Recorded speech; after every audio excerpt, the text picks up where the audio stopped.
I just want to talk briefly about the different types of modeling available in Maya. So what we'll be doing almost exclusively is building things with polygon models. So we saw that last week, things that have a shape node and a transform node, but their components are vertices, faces, and edges primarily. Also some other stuff in there, UVs and things like that, but we're going to be mostly building with polygons. But Maya has another sort of modeling suite. It actually has a couple of modeling suites, but I don't really use them that much. But there's one called NURBS. They don't call them NURBS anymore. They just say surfaces here.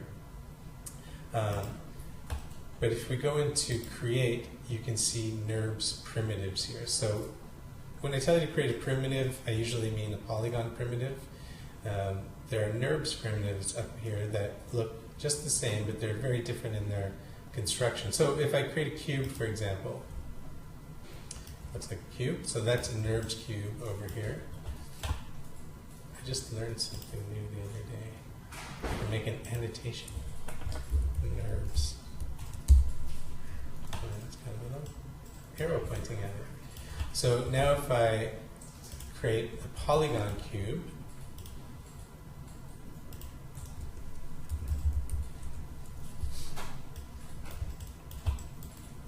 you can see that the NURBS cube is very different. So if I just click on it, you can see I'm only selecting one face. So a NURBS object is always a four-sided panel. It can't be any other shape. It can't have holes in it. So how do you make a cube? You have to have 6 NURBS surfaces. So if we look at this in the outliner, that's not the outliner. If we look at this in the outliner here, there's our NURBS cube. If I open up if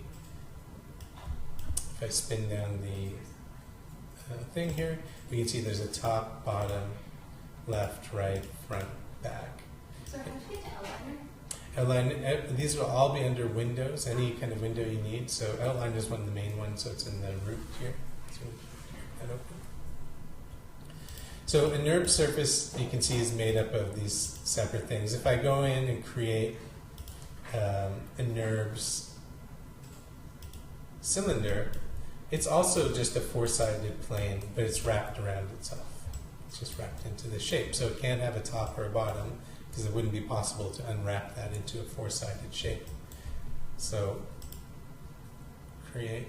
So we're mostly going to show you this now and then forget about NURBS forever, because I hate them. So cone, again, four-sided shape, punched up at the middle, can't have a bottom because that doesn't work. So what are NURBS for? NURBS are actually very useful for doing hard surface modeling on things that have complex curvature. So for doing car bodies, for example, where you've got curved surfaces flowing into other curved surfaces. NURBS are actually good for that. And we're going to use NURBS tools to build polygon objects. So you can convert from a NURBS to a polygon, or you can go straight and skip the middle step, and we'll talk about that. But I just wanted to show you what a NURBS object is, just so you know kind of why we're sort of ignoring it. It's hard to work with. So if I take these and delete them. So the thing with NURBS is NURBS are built from curves. So you can imagine if I created a NURBS plane here, if you imagine that this curve here, so just this edge was a curve, and you swept it along, leaving a surface behind it, that's how you create a NURBS surface. You create it from curves. And so there are a number of curve tools that we can use to make interesting models. And so we're going to look at these now. So the tools that we'll look at specifically, we find these under the Surfaces menu. If you don't see these menus that are up here right now, you might have to change the module that you're in. So you can see here on the far left, we're in the modeling module. There are different modules, just because there are different menu sets associated with each. But for now, we'll just stick in modeling.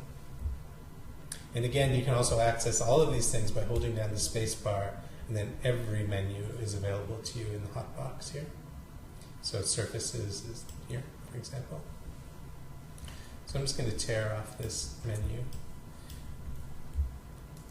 So we're going to look at a few of these today. Most of these we can safely ignore. We're just going to focus on these top ones here, not even all of them. Particularly loft, revolve, and extrude, and a little bit of bi-rail, which can be quite useful for making complex surgical tools. So for example, all of these would be useful for doing the surgical stapler. You have to think about building shapes in a different way than just pulling and extruding. You have to pre-plan a little bit. So before we get into these, let's look at curves themselves. So under the Create menu here, we've got the polygon primitives. We go down a little farther, we have curve tools. And there are different ways to make curves. Let's forget every single one of them except for the top one. CV curve tool. This is the one I always use. It's the Bezier would probably be most familiar to you because it's like Illustrator, but we're going to ignore that one. We'll just use the CV curve tool. So I'm going to pop into one of my orthographic views, let's say my top view here. And with the CV curve tool, I'm just going to click and release. I can click and drag before I release where my next point is going to be. And you can see this isn't a curve yet. Let me change my background color. How are we doing that? Option B. And I'll turn off my grid. Okay, maybe that's good. So this isn't the curve yet. These are just the planning stages for my curve. The curve will not appear until I do my fourth click. And now you can see the curve appearing in between them. And so this is like a Bezier curve. So you can see these points are kind of like anchor points and Bezier handles, sort of controlling indirectly the shape of the curve. So let's say I create something like this, and when I want to finalize it, I can just hit return. So now I've got a curve, and let's say I want to make a surface out of this. Now the simplest thing I can do is extruding. Now this is a little bit confusing because there's extruding in polygons, which we're going to do most of the time, and then there's extruding along a curve in NURBS, which we'll do a little bit of the time. So we're talking about NURBS extruding right now, not polygon extruding. So if I just have this curve selected, and in the surfaces menu here, which I have open, I can choose the, sorry, everything's so tiny. I can choose the extrude option, but I'm going to open up the option box here.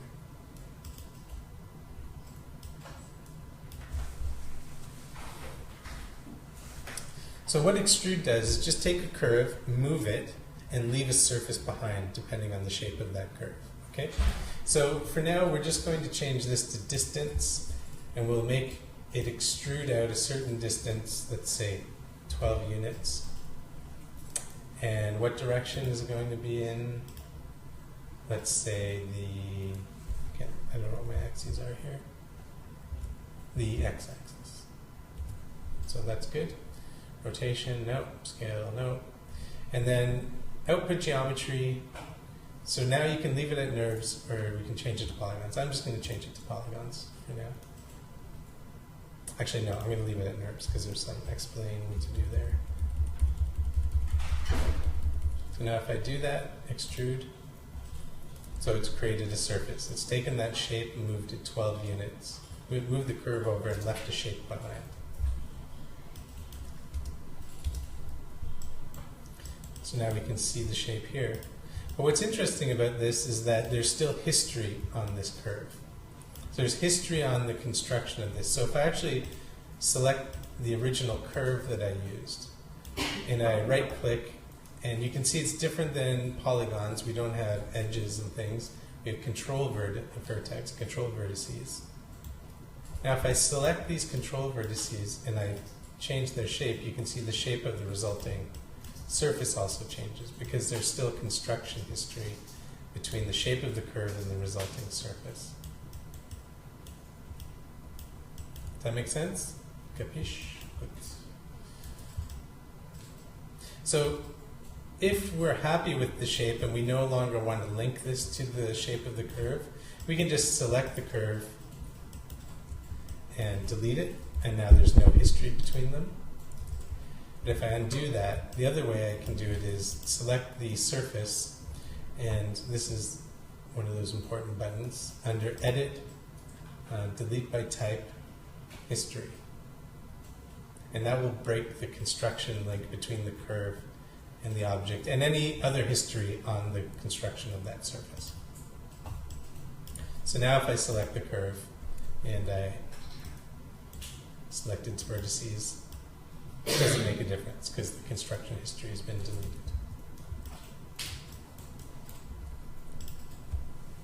Okay, so that's the simplest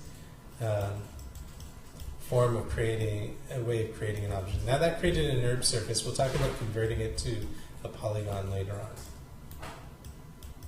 So let's look at something else that we can do here. So let's say we want to make a slightly more complex shape.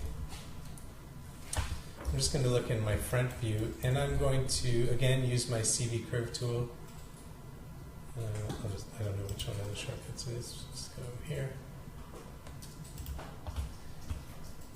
And I'm going to use a little bit of snapping so that I can control the shape a little bit more. So remember, if you hold down X, it's going to snap to a grid point. So if I hold down X and click, you can see how it's snapping here. Now I'll go down, snap, snap, snap, snap, snap, snap. And I'll hit Enter to complete it. So now if I go back into my perspective window, I've got this slightly more complex shape. And then I can do, if I want to make a copy of this, I can just go to Edit, Duplicate, where the shortcut is Command D. So now I've got two of them. If I want to repeat that and also transform it the same way, I can hit Shift D. So now I've got 4 copies of this thing. And so I can use, instead of extrude, I can use this function called loft up here. And we're not going to bother opening the option box for this one. We'll just select them in the order we want to loft. So loft will draw a surface from one to the next, to the next, to the next. So if I just click loft, we'll get this kind of surface. And so now if I select one of these curves, so one way I can select the curve, I have the surface selected. If I hold down Shift and drag over that curve, it will deselect the surface and select the curve. So Shift is a selection toggle. So things that are selected will become unselected. So now if I right click and go to Control Vertex, grab a few of these, move them down. So what you can see that's happening here is that it's changing the shape. It's also having to accommodate the shape over here too. It's trying to remain tangent to here. So it's like, this is called a cubic curve, so it tries to remain curvy rather than linear, so with corners. So these changes will have an effect further down the road here, but you can see construction history allows me to make these changes. So if I select these control vertices, and let's say I scale these ones out. So now you can see I've made a complex curve surface with curvature going this way and a second type of curve going on this way. This would be very hard to do with normal polygon modeling, where you're just extruding and grabbing points and things like that. So if we do, it's always dangerous to do searches in front of people, but if we do Sir JCal Stapler,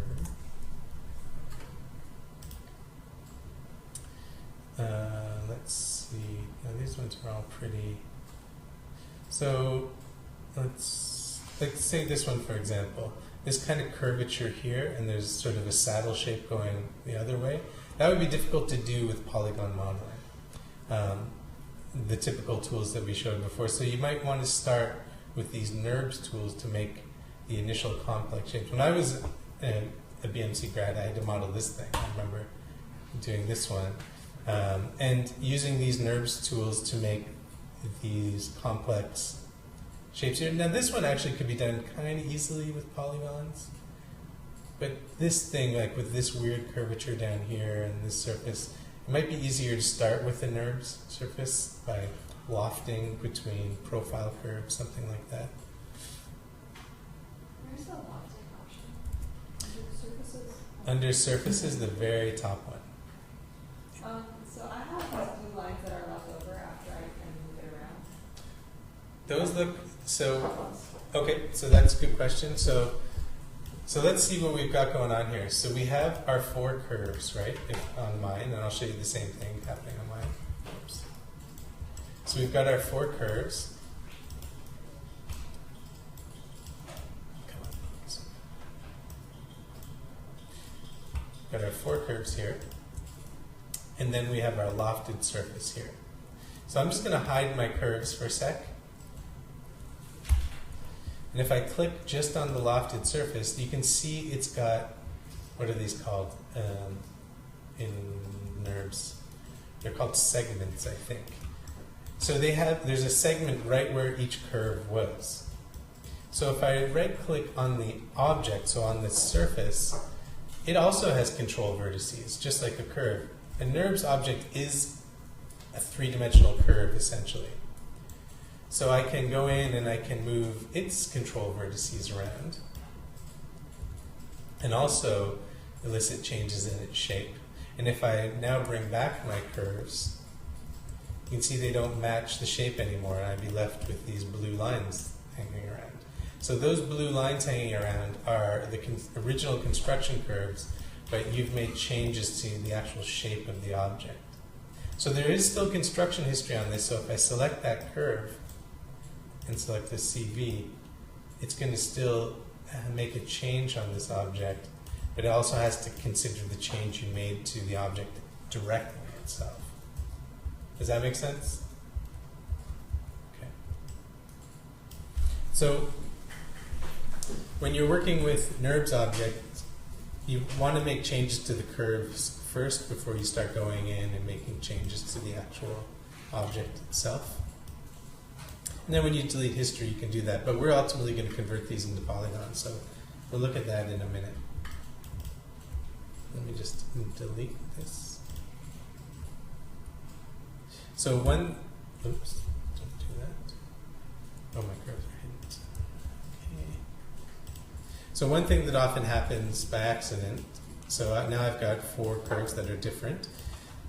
You have to make sure you select these in order. So if I select this one and then accidentally this one, then this one, then this one, and do a loft, you'll get something weird like this, because it's remembering that order of selection and rebuilding the surface that way. Okay. So I'm going to get you to model something in a couple of minutes, and we'll use Revolve. So Revolve is a very useful little tool. So let me just do a search for something here. Mini cap vial. So it's not called a vial. What are those things called?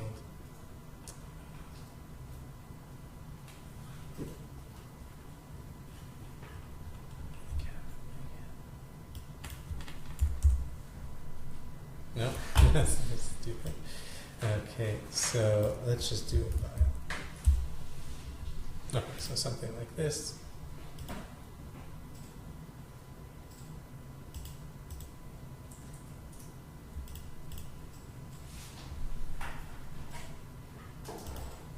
I have one on the server for you guys to use, but I don't have access to it. I'll save image as, so I'm going to save this into my text folder.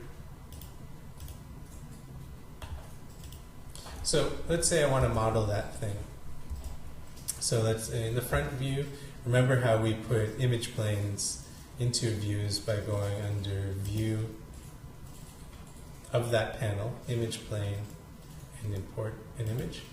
And since I have my project set, it goes to the right spot, so I can import my sterile glass vial. Then I've got something like this, and it's going to scale it up a bit.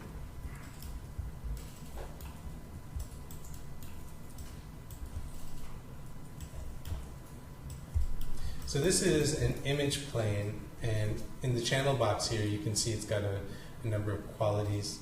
One thing that I often do with an image plane is you can see it's got this one attribute called alpha gain. That's just the transparency. Gain means multiply, alpha means transparency. So if I reduce that to say 0.5 or 0.5, then it just grays it out a little bit, or even lower.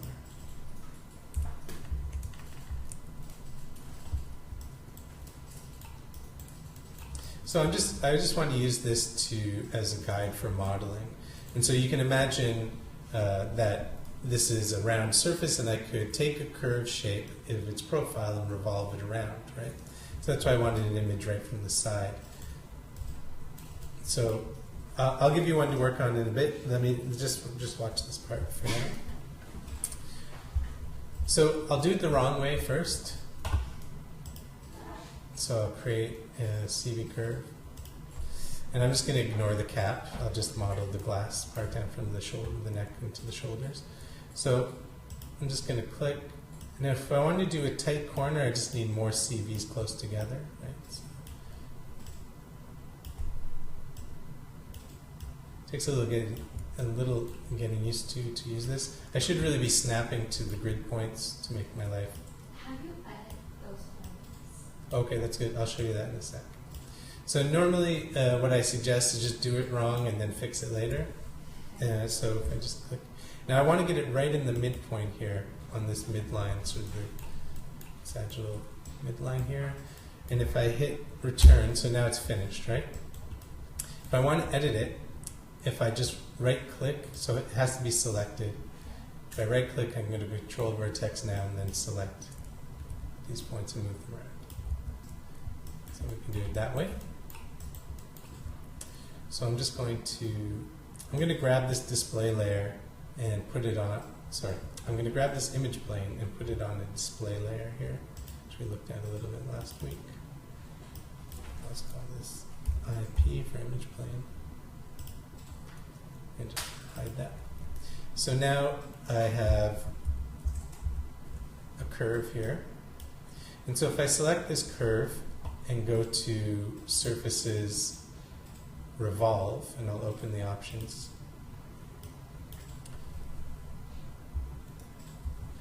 So it's going to take this curve and spin it around its midpoint, which will be this, right? And we want, in this case, to spin it around the y-axis, which is the up and down, the green one. And we want it to go 360 degrees around. This is how many divisions it will leave behind. So we'll just click Revolve. And then we get, oh, did I do it upside down? Oh no, this was just upside down. And then we get something like this. So again, this would be difficult to model cleanly with other polygon tools. And you can see it's black on the outside, gray on the inside. It's because it's inside out.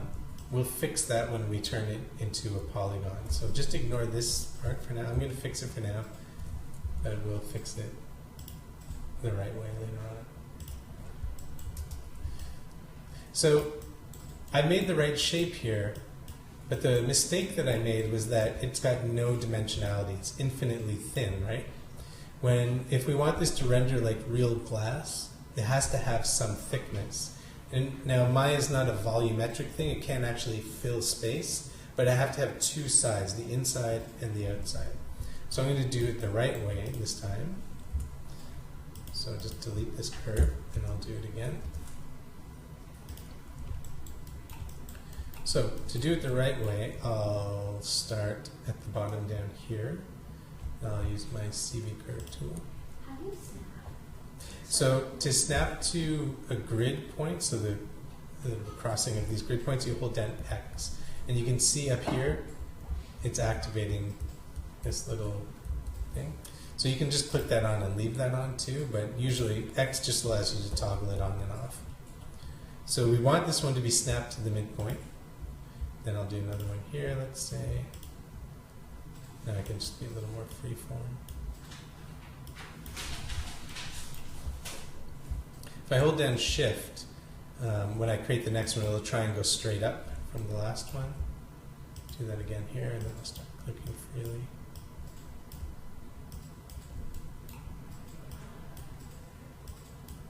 So now I need a tight turn, so I need some close together here.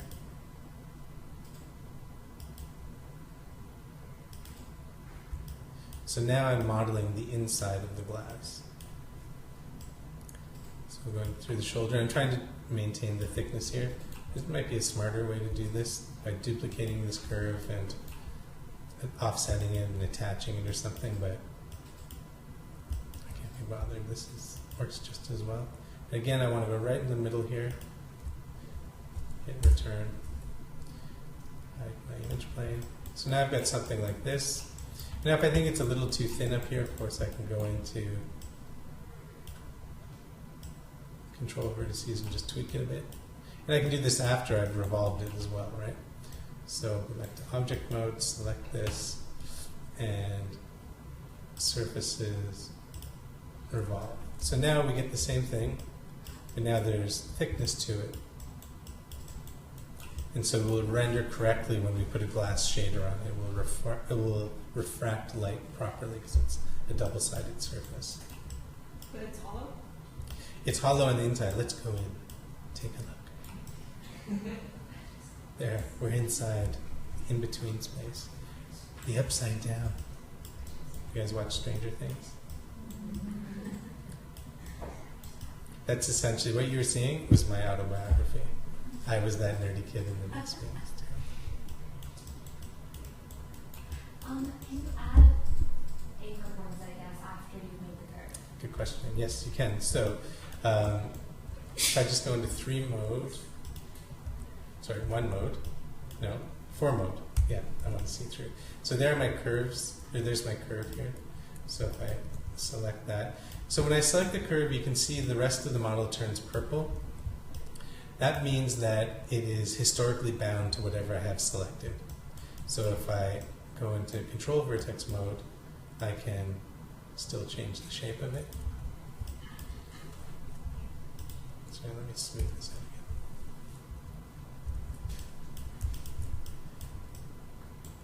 So yeah, so I can go in and change the shape if I need to change the shape of the vial, like that. So now the question is, can I add more points? Yes, you can. So when you're working with a curve, and let me just hide this NURB surface for now. When you're working with a curve, if you want to add a new point, you select the curve, and if you right-click, you can see there a control vertex that we saw before.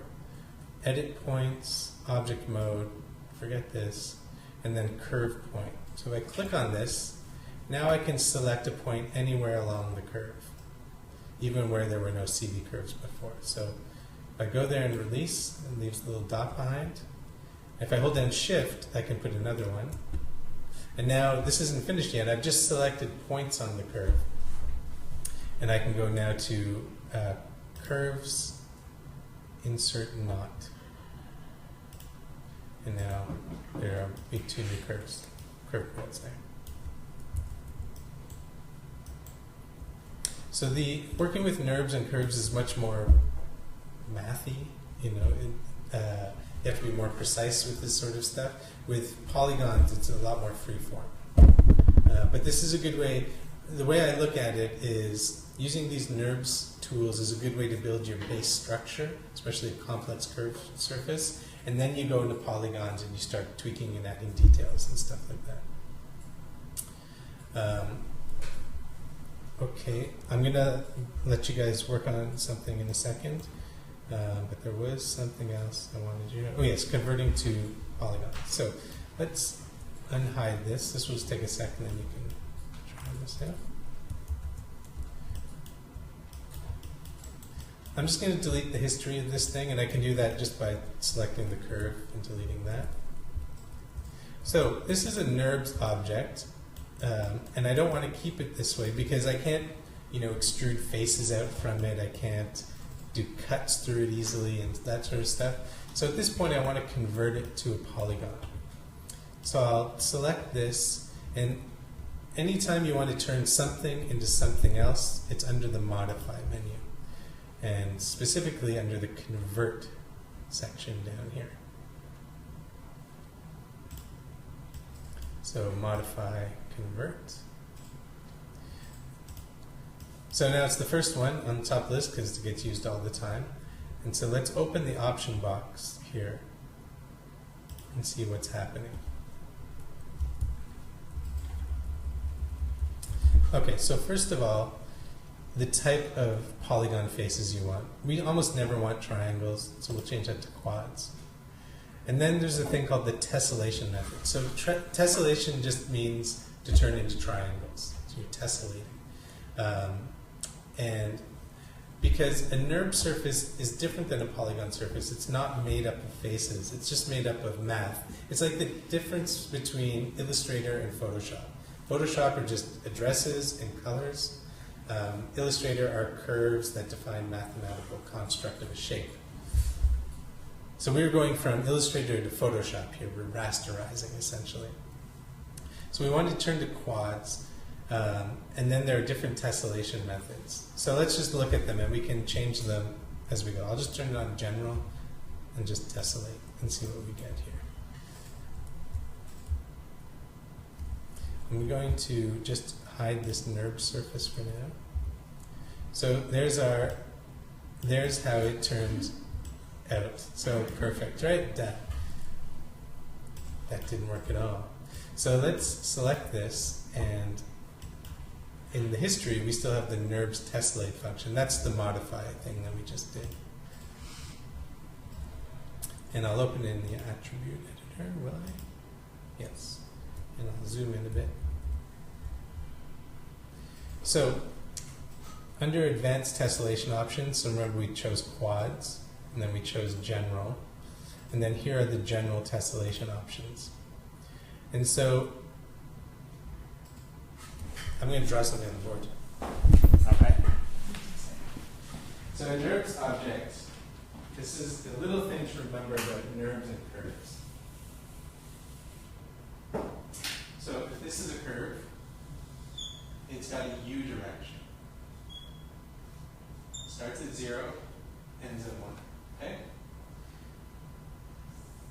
The NURBS object is just like a two-dimensional curve.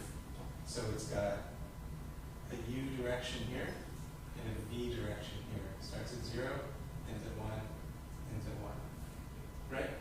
So when it says U and V, sorry, you guys can't see that. Okay, I should never draw on the board. Let's just look at it in my.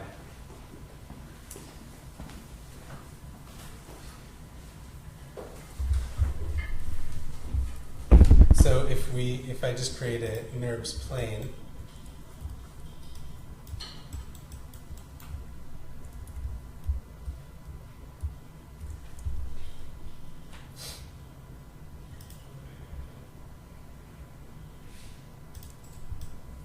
so a NURBS plane has this directionality here. So you can see a little U here and a little, it's hard to see, but there's a little V there. So this is the V direction and this is the U direction on a NURBS plane. So when we look at this thing and go to the tessellate, when it asks us, this is asking us how many divisions we want in the U direction and the V direction for each of those segments on the NURBS object. So if I just change this to isoparms, so isoparms are on the NURBS object are the edges. That's what we call edges in NURBS. So you can see that if I change this is a good way to do it. I can just go 1 in U and 1 in V per span number of isoparms. So if we look back at that NURBS object,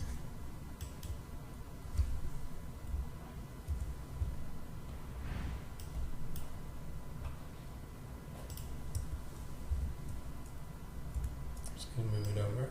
Oops.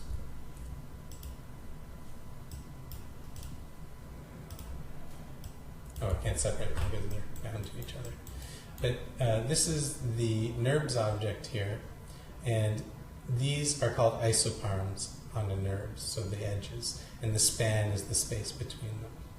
And so this is essentially asking us how we want to subdivide this polygon object. And I said for every isoparm, just give me one edge, essentially.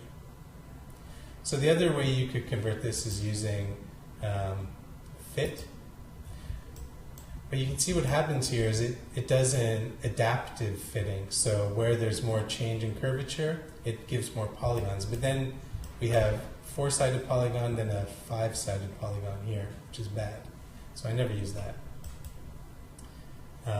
CVs works well. It just, wherever there is a control vertex, it puts a vertex. And it looks weird in polygon mode, but if I smooth it, it looks just the same.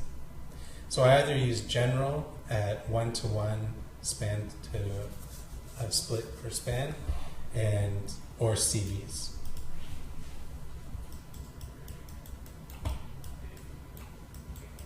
So now I've got it looking the way I want it, so I can just delete the history on this thing. This is my polygon object. And so now that means it's no longer connected to this NURB surface.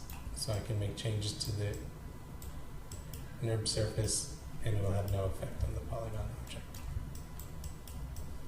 So let me just show you one last thing and then I'll give you something to work on the last 20 minutes. So, I got rid of those curves. That's done. Okay, so let me just quickly, just going to hide this. Let me just create something else super fast.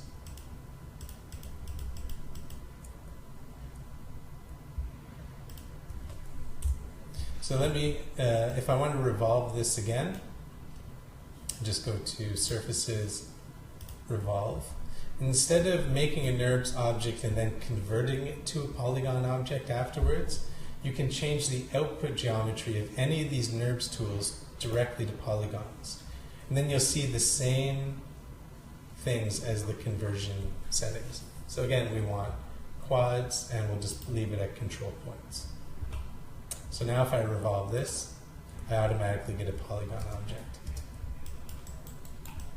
And if I hit 3 to smooth it, but now we're free to do select faces, and we can, extrude.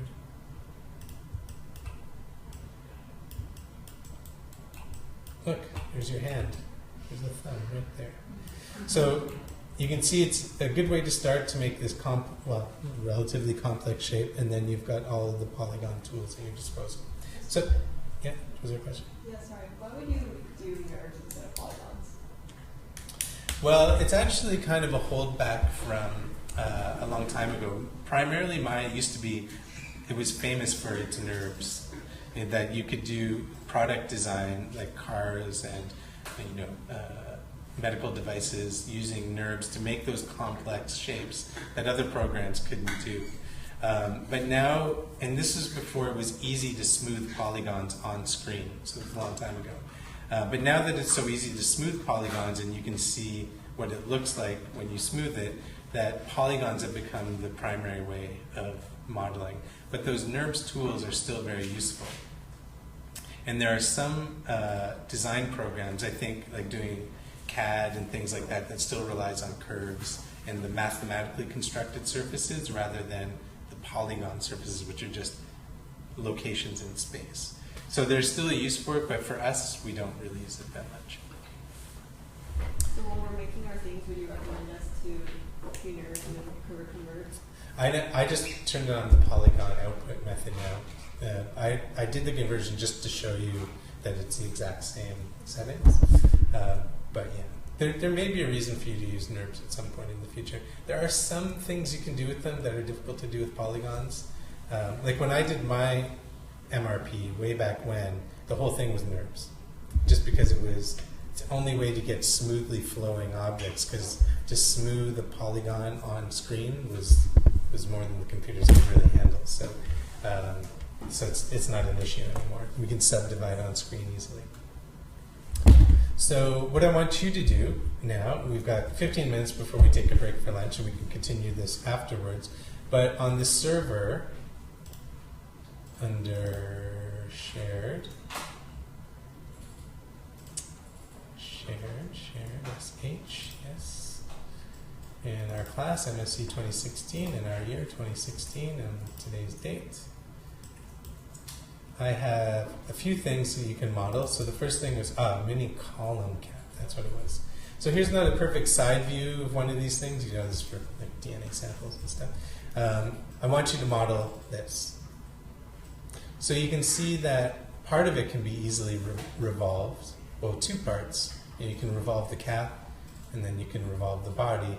And then you can use a tool, I don't know, bridge, extrude, something like that, to attach these. So I just want you to work on it and try and figure it out. And remember, it's got some thickness, so you can't really see how thick it is in here. I think it's sort of solid down at the bottom, but it's got walls with some thickness here. So you can just download this, and there's some other things that we can try and model later. We're going to do simple eye, maybe doing this retractor later on. And then we're not going to do this today, but we'll look at modeling something like a vertebra, although I would just scan it now because we're going to be bothered. But this is in here, but I don't think we'll probably get to doing vertebra modeling today. That used to be an assignment actually, but it's actually a good little exercise to do in class. So grab this and set up a project, put it into your text folder, and try and set up an image plane to start modeling that. Okay?